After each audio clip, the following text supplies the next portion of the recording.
Qu'est-ce qu'une femme de valeur? Qu'est-ce qu'une femme de valeur et de principe? Comment acquérir des valeurs et des principes lorsqu'on est une femme? Parce que c'est pas très facile, hein. Disons qu'un homme peut y parvenir par le biais de sa propre investigation, mais pour les femmes, c'est assez difficile étant donné que les femmes en général sont des êtres sociales, hein. Donc l'être humain en général est sociable, mais l'homme peut donc prendre le risque de se singulariser à travers donc sa rupture avec son propre environnement, chose qui va être assez difficile pour la femme, puisque, comme on le sait ici dans le cercle, l'isolement pour une femme consiste à mourir. Et c'est une mort qu'acceptent certains hommes, mais c'est une mort qui sera impossible à accepter pour une femme. C'est une vie d'homme, donc c'est impossible. Ne serait-ce que par des exemples comme le fait, d'avoir peur, hein. J'ai peur, je me sens en insécurité, donc les femmes cherchent chez l'homme la sécurité, des choses comme le fait d'avoir peur d'être cambriolé, etc. Fermer les volets et tout ça, et vivre dans la peur et cloisonner dans la peur, c'est un truc de nana, hein. En général, les hommes normalement sont censés atténuer cette peur. Parfois cette peur est assumée, d'autres fois elle n'est pas assumée, comme on peut le voir dans la communauté africaine avec toutes ces femmes indépendantes. Je tiens quand même à préciser que la mode de la femme indépendante, c'est un truc de femme noire, hein. C'est comme la mode de la queen, hein. C'est un truc de femme noire. Ça ne prend pas avec les autres femmes, hein. Je veux dire, même les femmes blanches, elles ont beau parler de féminisme, mais leur féminisme repose sur une société, hein, qui est la société à laquelle elles appartiennent. Mais il n'y a pas de féminisme qui survit par lui-même. Alors que la femme noire, ou ces femmes noires qui sont majoritaires, vont être dans une certaine forme de rupture avec l'homme, hein, et elles vont essayer de faire en sorte que existe une espèce de réalité dans laquelle la femme existe indépendamment de l'homme. Elles ne se reconnaissent pas dans l'homme et elles ne veulent pas se reconnaître, et donc elles vont s'agripper donc à la société occidentale ou à toute forme de privilège qu'elles peuvent avoir. D'ailleurs, elles cherchent en général le privilège qu'elles envient aux autres femmes, notamment les femmes blanches. C'est pour ça qu'elles parlent beaucoup, elles se plaignent du fait que les autres femmes bénéficient de certains privilèges, et pas elles, parce qu'elles veulent ces privilèges. Normalement, ces privilèges leur sont octroyés par l'État, par le système, étant donné qu'il n'y a ni État ni système. Les femmes noires comprennent qu'elles sont en danger, et comme elles réagissent assez mal à ce sentiment d'insécurité, elles projettent sur les hommes leur haine ou leur ressentiment. Donc comme elles ont beaucoup de ressentiment à l'égard des hommes noirs, elles vont en général penser qu'il est responsable de sa situation, et elles vont se désolidariser complètement de la lutte, hein, panafricaine et noire. Donc elle ne va entrer ou s'intéresser à cette lutte que dans des finalités gynécocrates, hein. C'est pour faire valoir son pouvoir et ses intérêts. Elle ne s'intéresse jamais vraiment à des activistes ou des politiques comme Patrice Lumumba, etc. Ça ne les intéresse pas. En général, elles s'y intéressent pour leurs propres intérêts. Elles vont commencer à vous parler de Queen ou d'un passé glorieux. Elles cherchent en fait le prestige. Cela a trait à sa nature, hein. On lui en veut pas. On essaye juste de décrire les choses avec nos mots, parce que dernièrement, un frère m'a fait part donc d'une critique d'un afrocentré ou d'un kamite qui disait que je critiquais l'afrocentrisme, ou que j'avais insulté les afrocentrés ou les kamites parce que j'avais parlé d'eux, alors que pas du tout. Je fais juste une observation qui peut parfois être dure, hein, qui peut paraître dure, mais c'est pas du tout dans une finalité de essayer de rabaisser les gens. J'essaie juste de définir les gens tels qu'ils sont. Quand j'ai parlé par exemple de Kofi Gomez, j'en ai parlé assez sèchement. Les gens, ils ont pas l'habitude, surtout dans ces milieux kémites et afrocentrés, ils ont pas l'habitude d'être égratignés. Et alors ils réagissent par l'impression que je bosse pour l'Occident ou je sais pas quoi, quelle connerie. Depuis quand un mec comme moi bosse pour l'Occident avec ce que je raconte sur cette chaîne? Ça serait drôle, et avec le peu d'audimat que j'ai, ça serait un peu assez étonnant. Donc on revient sur le sujet de la femme intéressante. La femme intéressante, ce n'est pas, c'est la femme qui a des moyens, mais c'est pas la femme indépendante. C'est pas une femme qui a gagné ses moyens par le biais de la sueur de son front. Non, c'est une femme qui est née qui est bien né, comme on dit, qui est né dans une famille, qui a les moyens et donc qui a pu bénéficier d'une culture, d'une éducation et surtout d'un certain confort la permettant d'avoir donc une certaine rigueur intellectuelle que ne peut pas se permettre quelqu'un qui est dans la survie.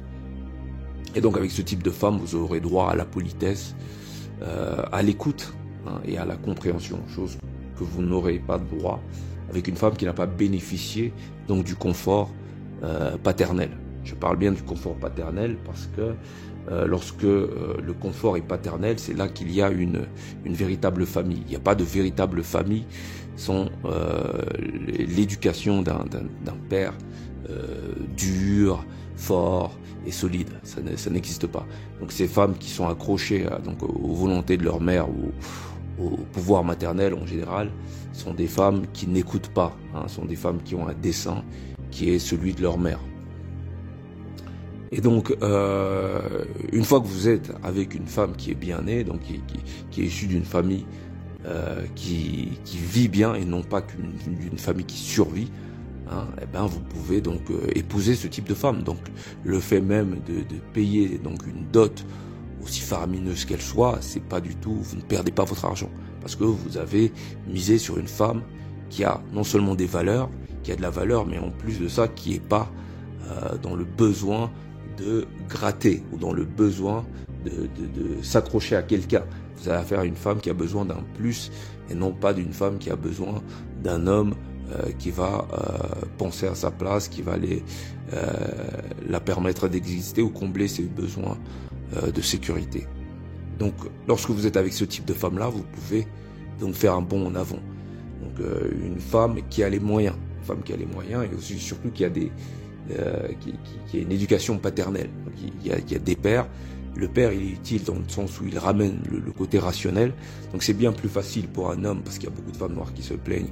Les hommes noirs nous ont abandonnés, ils sont méchants, ils nous aiment pas. Vous voyez le type de critique très gamin, ça vole pas très haut de ces femmes-là. En réalité, il est bien plus facile d'avoir une conversation objective et d'être écouté par une femme occidentale. Moi, je parle de mon expérience propre. Lorsque j'étais en Occident, c'était quelque chose qui m'avait assez marqué. J'ai compris qu'en fait, c'était surtout parce que ces femmes-là pouvaient bénéficier non seulement d'une culture mise en place par leurs institutions, et que cette culture leur donnait une certaine grille de lecture qui leur permettait d'être objectifs, chose qu'il n'y avait pas dans la communauté afro, où on était plutôt assez croyants. Et souvent dans la communauté afro, il y a ces pères absents. Donc il y a le père absent, il y a des mères très morales. Donc ça nous donne un déséquilibre total, ce qui fait qu'on va avoir des filles et des fils aussi parfois qui vont être plus dans la croyance que dans le savoir. Et donc ça va nous donner des nanas qui vont nous dire que les hommes noirs les aiment pas, qui vont s'arrêter à cette conclusion parce que c'est le genre de conclusion qui n'est une conclusion que dans la mesure où on est plus dans la croyance que dans le savoir, parce que cette conclusion n'en est pas une. En réalité, c'est une impression, c'est un ressenti, pour ne pas dire un ressentiment que peuvent avoir ces femmes, mais qui n'est pas du tout une conclusion censée expliquer la situation dans laquelle elles sont en général. C'est parce qu'elles ont l'habitude de ne pas être dans le savoir, mais dans les croyances. Pourquoi ? Parce qu'il y a cette carence donc paternelle dans les communautés afro, donc ce qui fait qu'elles en pâtissent de ça, mais les responsables ne sont pas les hommes qui ont rien demandé, et admettons même au pire qu'ils ne vous aiment pas, ils sont pas responsables. Admettons qu'ils soient assez bêtes pour être formatés, comme vous pouvez le croire, ils sont pas responsables. Formatés par l'ambiance générale, etc. Ils sont pas responsables. Je veux dire, si vous êtes en Occident, ça n'a rien à voir avec lorsque vous êtes en Afrique. Dire, vous pouvez très bien vous intéresser qu'à des femmes noires lorsque vous êtes en Afrique, parce qu'il n'y a que ça.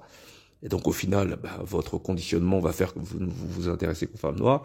Et lorsque vous êtes en Occident, vous avez le choix. Et donc, qu'est-ce qui fait que les femmes noires que les femmes blanches, par exemple, certaines femmes blanches soient plus attractives que les femmes noires? Je pense pas que ce soit physique. On a tous des yeux pour voir que les femmes noires ont tout ce qu'il faut où il faut. Donc c'est peut-être en termes de charme Et le charme, c'est aussi l'humilité, la capacité à pouvoir discuter avec quelqu'un. Est-ce que vous connaissez beaucoup de femmes noires avec qui vous pouvez discuter, hein, sans qu'elles aient des appréhensions, donc sans qu'elles confondent leurs croyances avec le savoir? Ah, c'est un peu difficile et c'est surtout très limitant pour un homme qui a besoin d'aller de l'avant. Parce que la finalité de l'homme, c'est surtout de mettre en place un projet civilisationnel. Et on peut pas mettre en place un projet civilisationnel avec quelqu'un qui a des idées arrêtées, quelqu'un qui est dans des croyances. Donc une femme qu'il faut choisir, ce n'est sûrement pas une femme indépendante qui pense que son bif, son argent lui appartient, hein, parce que une femme qui gagne de l'argent ne vaut rien, hein, dans le domaine de la séduction. Les hommes s'en foutent complètement que vous soyez chef d'entreprise, etc. Il y a certaines nanas qui se montent à elles-mêmes. Mais par contre, un homme va être intéressé par la femme qui est bien née. C'est-à-dire la femme qui a une situation, mais qu'elle a hérité. Hein, c'est-à-dire que c'est différent une femme qui transpire pour gagner sa vie, hein, peu importe le poste qu'elle possède et son salaire. C'est différent d'une femme qui est fille de roi ou de prince ou d'aristocrate. Ça n'a pas du tout la même valeur sur le plan symbolique, etc. Donc on peut comprendre que la femme bien née suscite l'intérêt des hommes, mais à côté de ça, la femme qui a réussi en entreprise ou qui a réussi son business, qui a réussi dans l'entrepreneuriat, ce n'est pas du tout attrayant pour un homme, ça ne l'excite pas du tout. Donc l'argent d'une femme, ce n'est pas l'argent qu'elle gagne, l'argent d'une femme, c'est l'argent dont elle a hérité à travers la culture et l'environnement dans lequel elle est. Et ça, il va falloir que beaucoup de nanas le comprennent. Maintenant, il y a ce feneux qui a épousé apparemment une Sénégalaise ou une Malienne. Pourquoi il a fait ça? Les gars, il faut écouter les gars et l'ego. Il faut écouter souvent les audios du cercle. On donne de réelles pépites ici. J'ai déjà expliqué auparavant que les femmes sénégalaises et maliennes étaient différentes des femmes, par exemple, d'Afrique centrale. Les femmes musulmanes en général, mais plus particulièrement sénégalaises et maliennes, je ne sais pas pourquoi, sont différentes. Les hommes vont les préférer. Si un homme, par exemple, congolais, tombe sur une femme malienne ou sénégalaise, c'est fini pour lui. Les femmes congolaises, tu peux oublier. Non pas parce qu'elles sont mieux physiquement, il y a de très belles femmes au Congo, mais parce que, au niveau du comportement, elles savent qui elles sont. Ce sont des femmes qui ne se confondent pas aux hommes pour la simple et bonne raison qu'elles ont une culture et une religion qui ne permet pas ou qui ne laisse pas de place au doute. Ce qui ne va pas être le cas chez les chrétiens qui sont en général, en Afrique, hein, j'entends, les plus défavorisés sur le plan psychique. Mentalement, le chrétien est complètement perdu. Il confond humanisme et valeurs. Ce qui fait qu'il n'a pas du tout de culture traditionnelle, il ne sait pas du tout ce que c'est. Il est dans une course effrénée vers la modernité, qui n'a pas de finalité, puisqu'il n'a pas de philosophie, ils ne s'en rendent même pas compte. Il est dans la finalité de vouloir singer comme l'homme occidental, à travers sa référence qui est l'Occident. Ça s'arrête là. C'est un personnage de facette. Il n'est pas plus que ça. Il n'y a qu'à l'entendre parler. Et donc, les hommes vont choisir ce type de femme, en l'occurrence Feneux, qui avait, je pense, déjà une nana avec qui il était. En plus, il avait un enfant, si j'ai bien entendu quelques gossips de nana, là. Je connais pas trop l'histoire. Vous m'en direz un peu plus dans les commentaires. Mais le gars s'est barré pour aller se marier avec une nana qui apparemment est déjà une célébrité au Sénégal ou en Afrique.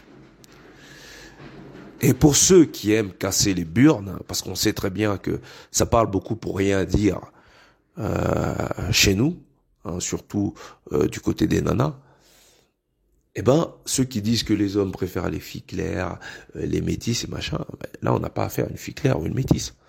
Là, on a affaire à la dark skin de service.